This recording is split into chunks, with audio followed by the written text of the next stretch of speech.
Zimbabwean President Emmerson Mnangagwa on Wednesday commissioned a Chinese-built lithium processing plant at a mine in Goromanzi district, some 40 kilometers east of the capital Harare.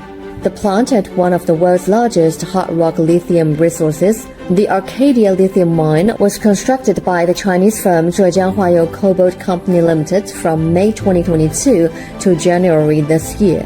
It has an installed capacity to process 4.5 million tons of lithium ore every year, from which 450,000 tons of lithium concentrate will be exported.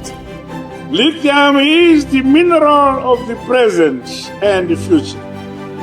Hence, its beneficiation and the value addition by Prospect Lithium Zimbabwe will position our country as an emerging and competitive player in the global lithium value chain world over. This is indeed a vote of confidence in Zimbabwe's investment climate.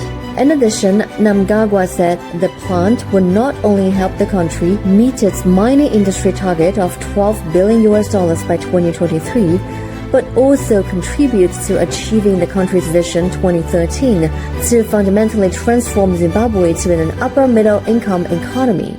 This investment will undoubtedly contribute to the mining sector targets set out in the National Development Strategy, as well as our country's overall National Vision 2030.